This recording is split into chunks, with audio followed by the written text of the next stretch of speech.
1. You will hear a conversation between Harry and Andrea, two students who have just finished their final exams. First, you have some time to look at questions 1 to 5.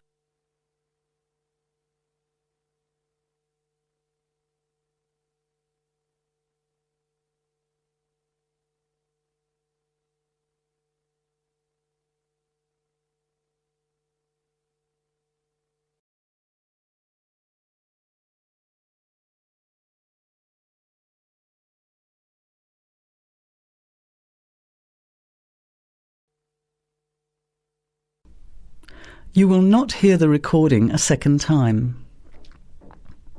Listen carefully to the conversation and answer questions 1 to 5. Hi, Andrea. How are you feeling now that exams are over? It's fantastic to have finished, isn't it? And to sleep in every morning. What about you? Well, I've been catching up on sleep too, but I've got a lot to do before I leave for England. Perhaps you could give me some advice. I've got a lot of things I can't possibly take back with me, but I don't know what to do with them. Well, it depends on what sort of things they are and whether you're thinking of giving them away or selling them. Well, almost everything. Furniture, the fridge and other kitchen stuff that I bought from the previous tenant. But the new people have already got what they need, so they're not interested in buying stuff from me. I can't afford to give it away, but I'm not sure how to sell it all. Oh, and there are some clothes and books as well. Why can't you take them? The books are really heavy. It's so expensive if you exceed the airline baggage allowance. And the clothes just won't all fit in my suitcase. It's amazing how much stuff I've accumulated since I've been here. Anyway, I don't think I'll need as many summer clothes in England as I have here in Australia. I see. Well, there are several alternatives. First of all, you could put up notices around the university about the books. You know, on the notice boards in the Student Union building and in the economics department. Anywhere second and third year students will see them. People are always keen to buy cheap textbooks. OK, what should I say on the notices? Just put the titles, authors and price you want, your name of course, and maybe put your phone number on those little tear-off tags. That's a good idea. And what about the furniture? You could try doing the same thing, but usually students are away all summer, so they don't want to buy furniture now. Another place to try might be a second-hand shop. Someone from the shop will usually come around and give you a free quote, and then you can decide. But you don't usually get much money for that sort of stuff. Before you hear the rest of the conversation, you have some time to look at questions 6 to 10.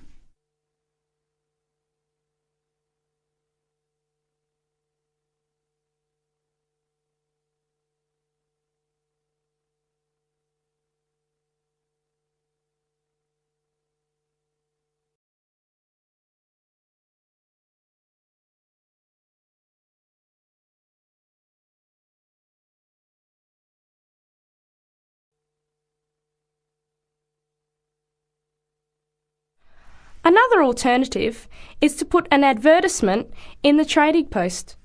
Do you know that paper? It comes out every week advertising things people want to sell. You have to pay to put the advert in and then hope people phone. Give them as much information as possible, and if they're interested, invite them to come and have a look. The hard part is agreeing on a price. No, I haven't seen the Trading Post. But I should have a look at it, and I could advertise the fridge, the microwave and the furniture.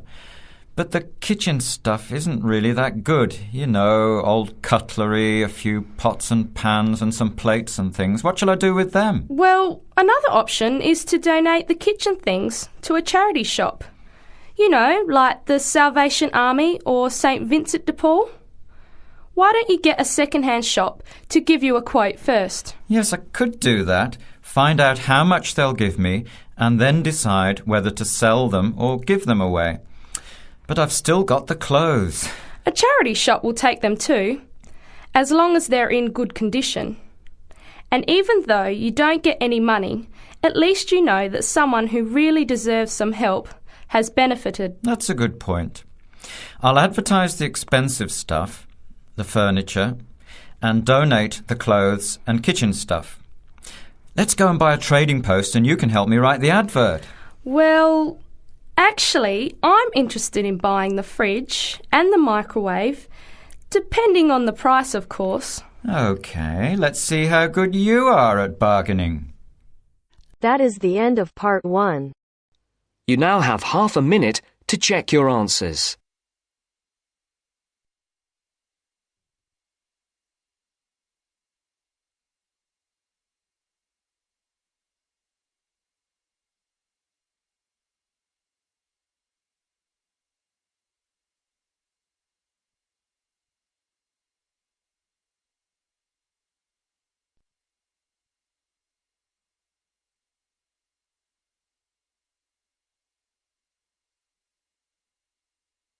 Now turns to part 2.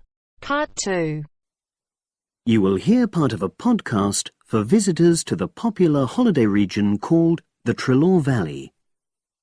First, you have some time to look at questions 11 to 14.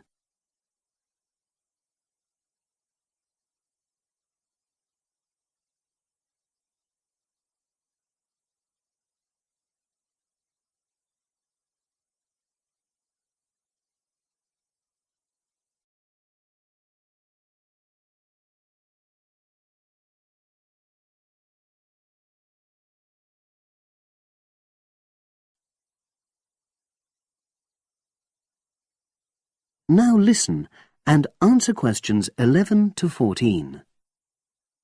The valley and estuary of the River Trelaw forms an unspoilt, beautiful landscape, rich in both wildlife and sites of historic interest. There are many ways to explore the area, and public transport links are good. It is possible to leave your car behind and travel by boat, train, or bus, with just short walks in between stops. The Trelaw Valley Passenger Ferry runs between villages along the river estuary and provides a link with a train station at Barry, which is about 10 minutes' walk from the riverside village of Calton.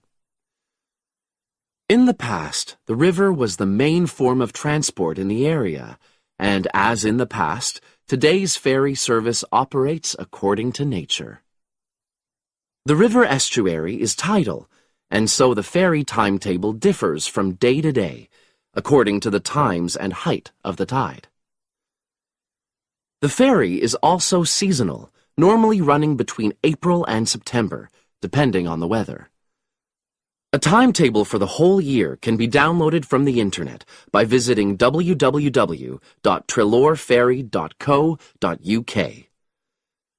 If you just want to sit and relax and enjoy the lovely scenery, you can take a river cruise to Calton and back from the nearby city of Plymouth. In the past, steamships brought early tourists along the same route. Queen Victoria and her family enjoyed such a trip in 1856. The journey is quicker these days. The round trip takes between 4 and 5 hours, depending on tides and weather. If you prefer, you can travel upriver by boat and return to Plymouth by train. All cruise boats and trains have wheelchair access. For more information and for departure times, ring Plymouth Boat Cruises on 017-528-23104. Trains run several times a day throughout the year between Calton and Plymouth, with various stops in between. They are used by both local commuters and tourists who want to enjoy the beautiful scenery. The highlight of the journey is crossing the river on the stunning viaduct, which was built at the beginning of the 20th century and towers 120 feet over the water. It is unnecessary to book, and tickets can be bought on the train.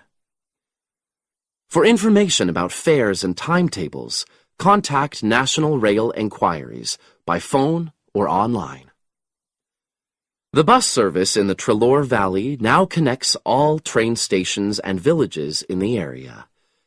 Especially for holidaymakers, there's a Rover ticket which can be used at weekends and on national holidays and allows unlimited journeys on those days. The Rover ticket provides great value for money and is now even cheaper than it was last year. An adult ticket costs £5.50 a day. Senior citizens can travel for £4.50, and a family ticket for up to 5 people costs just £12. Tickets can be bought on the bus. Now you have some time to look at questions 15 to 20.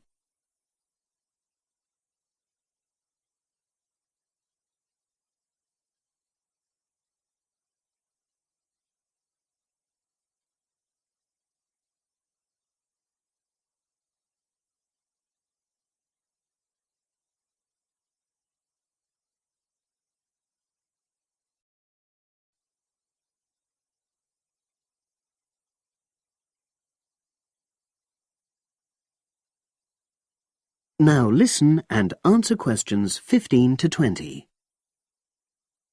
At the center of the Trelaw Estuary area is the historic riverside village of Calton. The main road comes into the village from the south, and for those of you who are arriving by bus, it turns left just before the bridge and stops in the lay-by on the left-hand side. From there, it's just a short walk to Calton's various attractions. If you're arriving by car, you have to leave it in the main car park. Go over the bridge and take the first turning on the right. Then go on until you come to the end of that road. It's the only place to park in Calton, but there's no charge. If you're interested in local history, there's a museum in Calton with farming, fishing, and household implements from the late 19th century. As you come in from the south, cross the river and go straight on the same road until you reach the end. Also, on the subject of history, you can go and see the old mill, which has recently been renovated and put back into use. Turn left before you come to the bridge. Then go straight on and then take the first turning on the right. This leads straight there. If you're interested in arts and crafts, there's a potter's studio where you can watch the artist at work. After crossing the bridge, turn left, and it's the second building on the left. Finally, when you feel in need of refreshments, there's a cafe opposite the old boathouse and a picnic area near the mill. That is the end of part 2.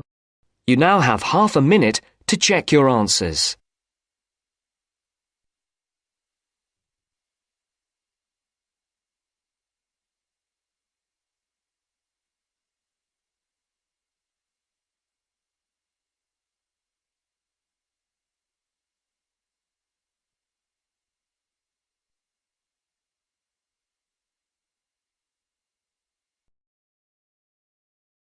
Now turns to part 3. Part 3. You will hear a tutor and some students talking about an assignment. Listen carefully and answer questions 21 to 26.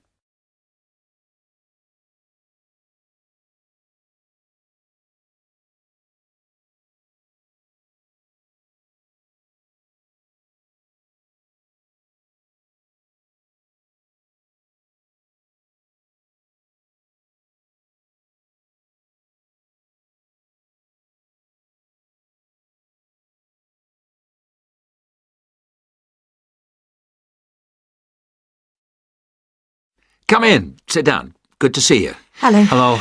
Now, this assignment. The best thing we can do, I think, is to think how we can approach it. The main point is to investigate television, but not what's happened in the past. I was thinking that it would be necessary to go over the new media first and then... Yes, that's a way to make a start, but you need to do that quite briefly. But it's quite a complex topic. Yeah, I agree, but the emphasis must be on the future development of television as a cultural phenomenon. Yes. I've been reading the talk by Ashley Highfield. All right, and what do you take from that? What are the things that are competing with television? Well, to start with, there is the games console. Then there is the personal computer and the internet. Then again the mobile phone with its capability of games and puzzles. And of course internet access. Lastly, there is the iPod with the possibility of listening to music wherever you go. Good, you've understood that. Now, which of these presents the greatest competition for television? Well, according to the research, it's video games. Yes, that's true at present, but in the future... I think the phone will present the greatest threat then. And why? Because it's mobile, portable, and it's developing fast. Yeah, I think you're right. You need always to look to the future and try to assess how things will develop, as we said. Good. Now, you need to move on to the new social trends in connection with television. Is one of them the idea that programmes might become shorter and shorter? Ah, yes. The average programme might be 10 minutes. Or even less. Just mini-programmes, say 4 to 5 minutes long. Now, do you think you can get access to all the materials you need? The problem at the moment is the library. Oh, yes? What's happening there? There's a tremendous amount of noise because of the new extension they are building. It's quite impossible to work there. They are stopping work for a week next week, I believe, and then all the sections will be open. There's a hold-up because some roof tiles have not arrived, so there'll be peace for that week. But then after that, the media studies section will be closed for a week and all the noise and dirt will start up again. Yes, the sociology section will be open, and there's some good stuff there for you on this topic, and it's further away from the noise. Yes, I don't think the sociology section is affected at all, and neither is the journal section. No. Obviously, they're rotating the closures, and it was sociology's turn to close for a week last term. I think we should make a complaint. Yeah, I think you should. I've had a word with the library staff. They are very sympathetic, but... They are affected by these works just as we are. If I were you, I'd make a complaint directly to the premises committee. They only meet once a year, but in fact I know they're having a meeting next Tuesday. You might like to make contact with them, but don't say that I suggested this. Yes.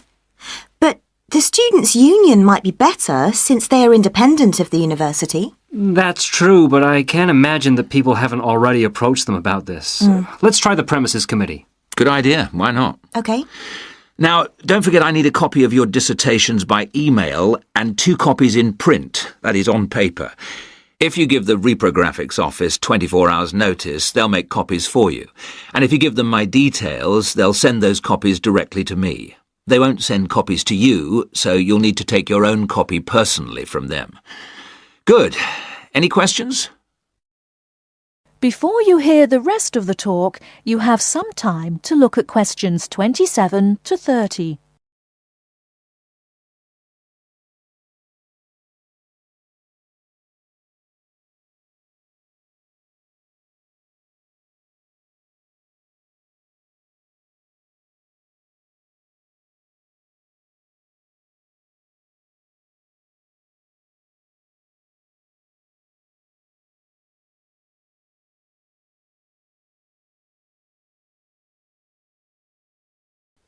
Now answer questions 27 to 30. One little thing was just that I wondered whether we should actually talk about that famous website. You know the one, YouTube. Ah, I was rather hoping you hadn't overlooked that. Good point. It's mostly homemade videos. I suppose you could say that each video is a television version of a podcast. Anything else? Yes, I've got a question, I'm afraid. I'm not completely clear about the exact meaning of culture, as we are using it in this subject. Well, Mrs. Jones is giving a lecture on culture and society in the University Theatre. It's on Wednesday at 10 a.m, and you can learn all about it there, I'm sure. Can you give us that again, please? Yes, that's Culture and Society. It's in the University Theatre. And, let me just check the time. Yes, here it is. 10 a.m. on Wednesday. She'll be giving a very thorough discussion of the issues in defining what culture means. Right. That's good. The thing is, the reading list confused me a bit. One thing that occurred to me was that it might be broken down into subsections for future students. Yes, that's a fair point. I'll bear that in mind. Now, don't forget, you need to do the reading and finish the assignment by the 4th of July. Is that okay? Fine. Thank you very much.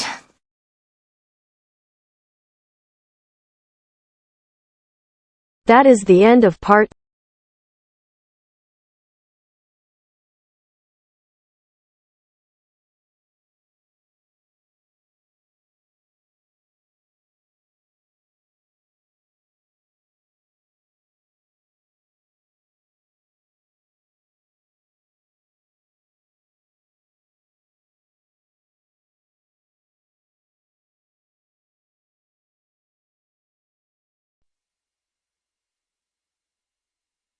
Now turns to Part 4. Part 4.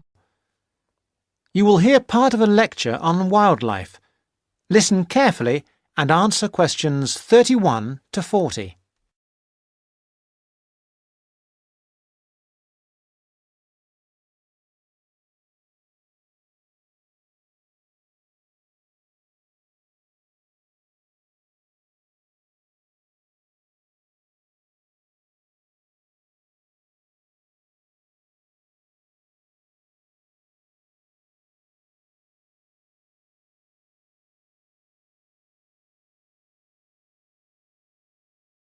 Thousands of exotic plants and animals have been introduced into the British Isles over thousands of years. These newcomers compete with native species for resources and can also cause major changes in the wildlife and in the habitats of our countryside. The problem is not just British, of course, but global, and it has been going on for centuries. One good example of this I'd like to mention today is the European starling. The starling to us in the UK is a fairly ordinary little bird, about 12 inches long. In flight, it appears to be black or grey with tiny white spots. So it's a very ordinary-looking, almost dirty-looking bird. It nests in trees and buildings and can be found in the country and in towns. It travels in large flocks, leaving the nests in the morning and returning in the early evening. It feeds on insects and fruit. Its native range includes the British Isles and Finland, but it is also found in most of Europe and parts of Asia and Africa. In the British Isles and Finland, however, it has suffered a huge decline, and in these countries there is an effort to conserve the species. It is a different story in some of the places where it has been introduced. For example, the population in the USA is estimated at 170 million birds. Also, they are becoming a big problem in Australia and New Zealand. Starlings, as I have said, nest in trees, and it has been found that they are more aggressive than native species, native that is to Australia and New Zealand, when they are looking for nesting places. They therefore compete with native species for nests, and also they drive those species away from nests. So, this nest-building activity causes harm to native species, but also they are a nuisance to humans. They gather in large flocks of thousands of birds and feed together on commercial crops. This causes great financial damage to farmers. And they also make a mess, both in the town and the countryside. There is also the problem that starlings may carry diseases which affect both humans and other animals, although this has not been really confirmed and we are waiting for more work to be done on this.